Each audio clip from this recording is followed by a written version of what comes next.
गुरु ब्रह्मा गुरु विष्णु गुरुदेवो महेश्वरा गुरु साक्षात् परब्रह्मा तस्मै श्री गुरुवे नमः। So thanks to this Guru Parampara, thanks to our teachers. So wherever we are today is because of them. Whatever the knowledge is being passed on from one generation to next is which will help all of us, right? Before we start our Bhagavad Gita, I'll just say 2 lines of our Gita Dhyan Shlok.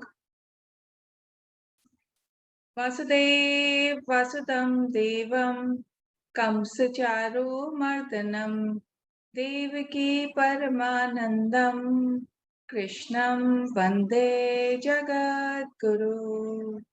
Krishnam Vande Jagat Guru. Last time हमने देखा था the laws of success या secret of success कि क्या 2 aspects है।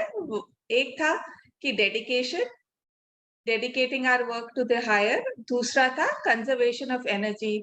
Conservation of energy कैसे होती है? जब हम हमारे पास्ट के रिग्रेट्स नहीं हो, फ्यूचर की एंजाइटी नहीं हो एंड प्रेजेंट में एजिटेशन नहीं हो, तो हमारे पास एनर्जी बचती है करने के लिए whatever we want to do. Because if we are constantly thinking about the past or worrying about the future, our mind is not free to do what it is meant to do. So if we work in that way, we are sure to get success in whatever we are doing. Success doesn't always has to be monetary success. Success is what makes us better in whatever we are and whatever we are doing. Okay, so this is quick recap of whatever we had covered last time. अभी भगवान 31 श्लोक में बोलते हैं कि मेरी ये teaching, in my opinion, whoever follows this teaching of mine will be free from action, and that person has to follow this teaching with faith and without cavilling. Cavilling का मतलब है without criticism, without judgment, without complaining, without condemning anyone. So faith जरूरी है and ये criticism, complaining, condemning नहीं होना चाहिए। और फिर उनकी ये जो teaching है जो वो इस तरह से follow करेगा वो free from action होगा। तो इसमें इस श्लोक में 3 words हैं जो important है समझने। एक matam. Matam means in my opinion. Bhagwan is saying in my opinion this is what it is. So he is not thrusting his ideas or his knowledge on Arjun or anyone who's listening. He's saying in my opinion this is what the knowledge is and this is how one should be working. So it is up to the person to adopt the teachings, yes or no. Right? So it is not that कि तुम्हें ये करना ही पड़ेगा. This is how you should be doing. He's saying, in my opinion, this is how it should be done. So it is up to Arjun whether to take that knowledge or not to take that knowledge, to do what Bhagwan is saying or not to do what Bhagwan is saying. Right? So that is one word. दूसरा है श्रद्धा. श्रद्धा means faith. Faith सिर्फ बोलने से नहीं होता है कि हाँ भाई भगवान जो करेंगे ठीक करेंगे, जो होगा ठीक होगा, ये हमारे सिर्फ वर्ड्स हैं. Do we actually believe it deep down inside our heart? क्या वो हमारी कन्विक्शन है?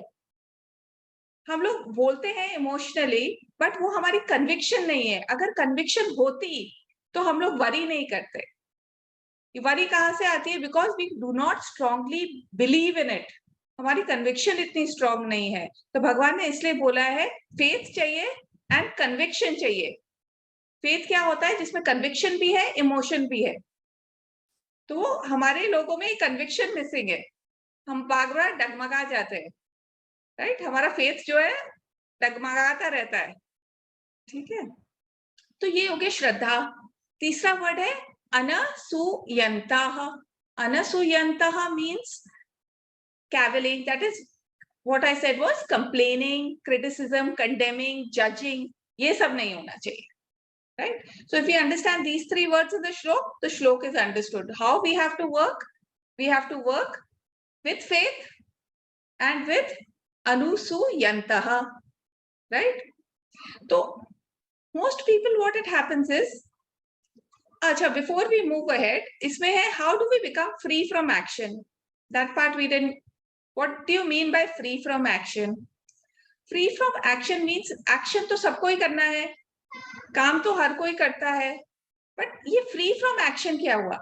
फ्री फ्रॉम एक्शन का मतलब है, लेट्स टेक एन एग्जांपल, जब स्पोर्ट्समैन अपना गेम खेलता है, अगर वो किसी और चीज के बारे में सोचेगा, पास्ट का सोचेगा कि अगर इस ये बॉलर ने तो मेरे को पहले भी आउट किया हुआ है बहुत बार, अगर वो उस बारे में सोचने लगेगा, क्या वो परफॉर्म कर पाएगा? नहीं कर पाएगा. So he has to play, live in that moment from one ball to the next ball. He just has to concentrate on that very particular ball. So it happens in the flow. He's going with the flow. He's not thinking about the past. He's not thinking about the future. He is just in that particular moment. He's flowing, right? His actions are flowing. Another example could be a musician who actually, when we say that person was singing right from his heart, and then after he finishes singing, he says, I didn't realize also, like, that people were sitting and watching me. He was so engrossed in whatever he was doing when he was singing. So that is the kind of free flow of action. So when we are in that free flow of action, then what happens is there are no thoughts at that particular point of time. So if there are no thoughts, so our impressions which are there inside, they are not being strengthened. तो वो और new impressions भी create नहीं हो रहे. तो जब ये नहीं होता, this is called as free from action. You're doing the action, but actually you're not doing it because it is so effortless and it is not creating any new impressions. Right? Now we move on to the next shlok. Next shlok is verse number 32. In this verse, भगवान says, जो ये मेरी teachings को follow नहीं करेगा, वो और ज़्यादा deluded हो जाएगा and he will lose his power of discrimination. What do you mean by delusion?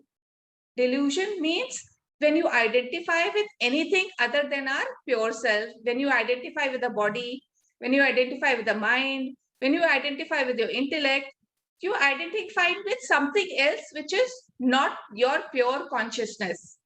So that is delusion. So, and how will he lose his power of discrimination? Discrimination क्या होता है? जो choose कर सकते हैं हम between right and wrong, जो हम choose कर सकते हैं between real and unreal, that is power of discrimination. और वो सिर्फ एक इंसान के पास ही है, किसी एनिमल के पास नहीं है, प्लांट्स के पास पावर ऑफ डिस्क्रिमिनेशन नहीं है, सिर्फ हम इंसान ऐसे हैं जिनके पास ये पावर ऑफ डिस्क्रिमिनेशन है. So भगवान is saying delusion leads to destroying this power of discrimination. Right? इसमें एक बहुत अच्छी स्टोरी एक बार राकेश ने मेरे को सुनाई थी, तो वो मैं आपसे शेयर करती हूँ. उसने एक बुक में पढ़ी थी. एक बार एक आदमी होता है, वो एक विलेज में रहता है, तो he is very keen to become popular. So he keeps going and attending meetings, political rallies, and he keeps participating in all those things. So slowly and steadily, he becomes a part of that political party. He starts doing work for that particular party. And then party gives him a ticket to stand for elections. Because, okay, he's becoming a known personality in the village, so he gets a ticket to participate in the election. And then he wins also. And now he becomes an MP. Now he starts sitting in Delhi. Okay. So when he's now become an MP, he says, I must go back to my village and I should show how great I am. To the people of there should know, like, I've become an MP now and this is all what I have done and I want to show them. So he tells his team, आप वहाँ कुछ find करो which I can go and inaugurate. Find in that village something which I can go and inaugurate. So the team goes to the village to find out what he can inaugurate. They come back to him and they tell him, sir, वहाँ पे जो school था वो भी inaugurate हो चुका है, hospital और ये roads, dam, जो भी कुछ था चीजें वो सब इनॉग्रेट हो चुकी है, ऐसी कोई चीज नहीं है जो आप वहां पे जाके इनॉग्रेट कर सकोगे। तो दे अप्रोच नहीं, he insist he has to inaugurate something, he says you do something. तो द टीम बोलती है चलो हम वहाँ के स्कूल जो चलाते हैं टीचर हेडमास्टर उनसे बात करते हैं, maybe he has some idea of the village कि लेट मी। तो वो उनसे पूछते हैं कि you know, our MP wants to come and inaugurate something. So you tell us what he can inaugurate. So he says, okay, I have something which he can inaugurate, but I will not tell you what it is till the last minute. तो the team goes back to him, तो सब कुछ arrange होता है, उसके लिए event organise होता है, स्टेज वगैरह क्रिएट किया जाता है, सब कुछ एमपी उधर आता है। तो वो टीचर जो है वो एमपी को लेके जाते हैं, थोड़ा पास में एक रिवर होती है, वहां से रिवर से एक लोटा भर के लाते हैं, जग भर के लाते हैं, और वो पानी स्टेज के पास में गिराते हैं और बोलते हैं this river is inaugurated by this MP. So सब वो के ताली वाली सब बच जाती है। नाउ इस स्टोरी से क्या होता है, ये रिवर तो उसके पैदा होने से पहले भी थी और ये रिवर उसके एमपी के मरने के बाद भी रहेगी, तो उसने इनॉग्रेट क्या किया? This is that false ego delusion कि that I am doing this. This is being done by me. He will keep propagating. This river was inaugurated by me. Right? But has he actually done anything? So whatever happens in our life, whatever is happening around us, the universe is doing it. We have no control over whatever is happening. So how can I say I am doing? This is a delusion when I am doing. Right? So when that delusion is removed, then we become closer to God. Then we reach that selfhood. Right? So now, श्लोक number 33 श्लोक में भगवान बोलते हैं कि ये हो गया, उन्होंने बता दिया कि जो मेरी टीचिंग्स फॉलो करेगा उसके साथ क्या होगा, जो मेरी टीचिंग्स फॉलो नहीं करेगा उसके साथ क्या होगा। तो वर्स नंबर 33 में बोलते हैं कि जो लोग समझते हैं कि उन्होंने नॉलेज एक्वायर कर ली, लेकिन वो फिर भी अपना स्वभाव या अपना हैबिट्स या अपना बिहेवियर चेंज नहीं कर पाते। इज दैट ट्रू और not? Most people are not able to do that.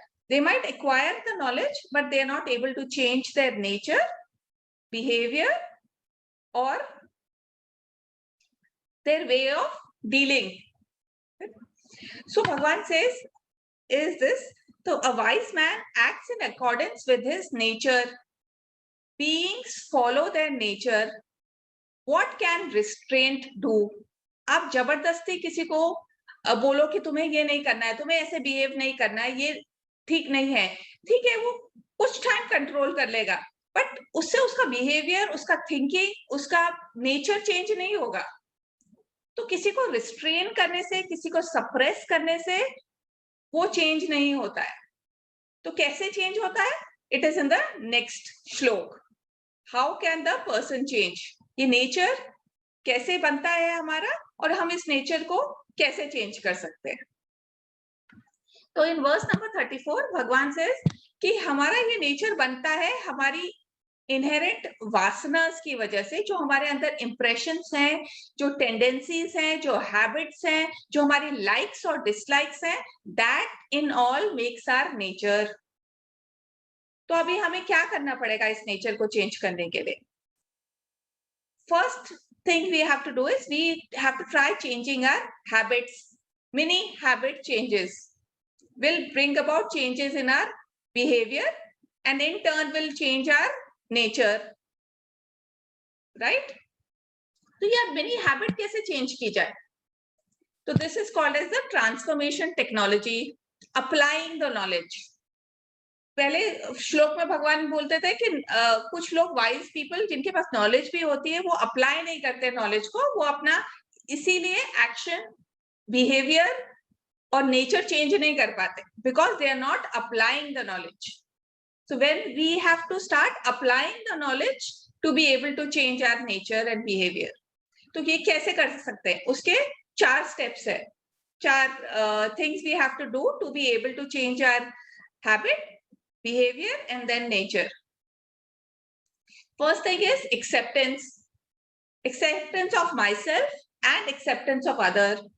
मेरा nature ऐसा है, मेरा behavior ऐसा है, मेरे habits ऐसे हैं, and दूसरे person के habits ऐसे हैं, nature ऐसा है, behavior ऐसा है. So it's okay.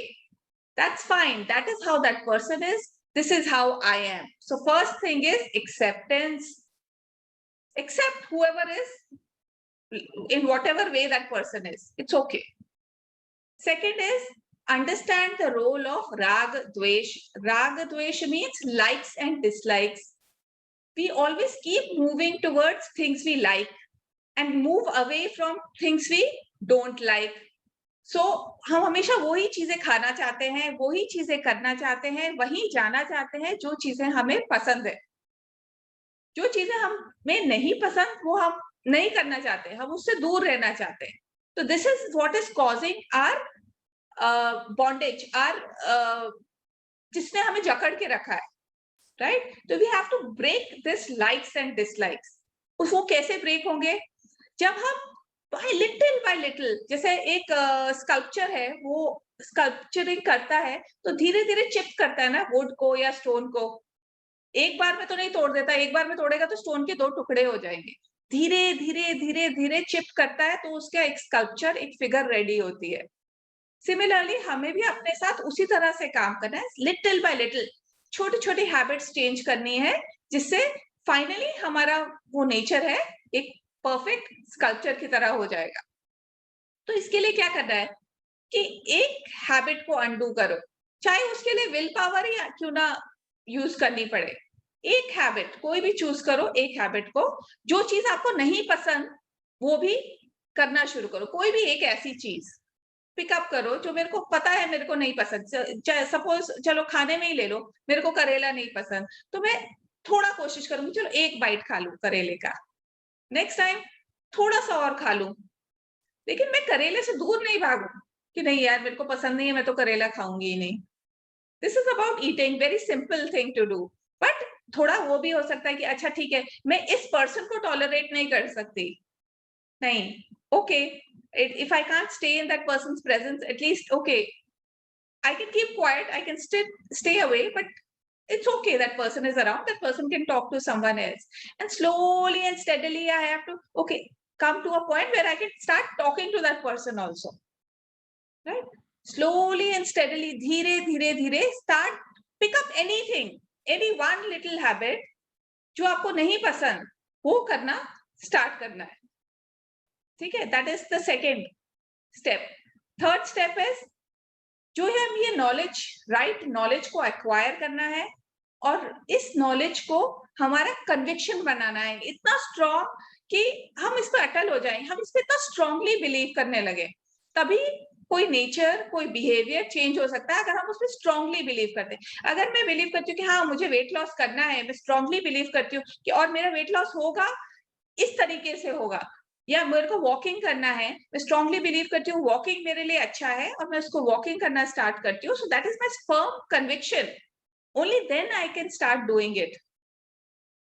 जब तक वो कन्विक्शन नहीं आता नॉलेज में, तब तक you can't make changes. So you have to believe, convinced about it, whatever you're doing, whatever you're behaving, you have to be convinced with that knowledge. Third is is perform your duties with Karma Yoga attitude. We have seen Karma Yoga attitude kya tha? Quick revision. Action plus intention plus I-ness and minus nahi hona chahiye, egolessness. 3 things.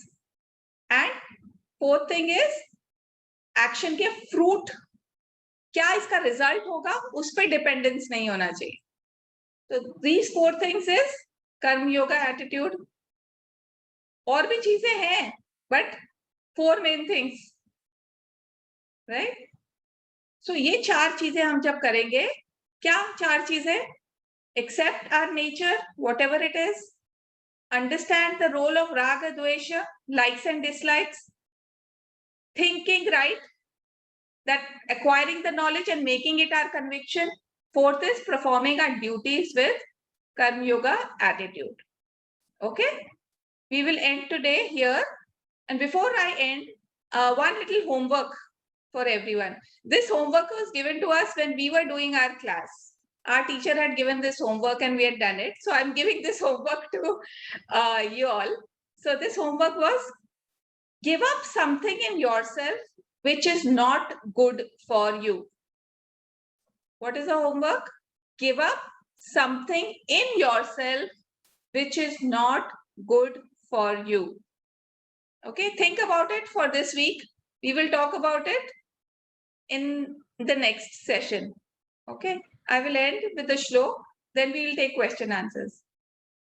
Om Purnamada Purnayidam Purnat Purnamudachyate Purnasya Purnamadaya Purnameva Vashishyate. Om Shanti Shanti Shanti. Hari Om. Shri Gurubhyo Namaha. Hari Om. Om Tat Sat.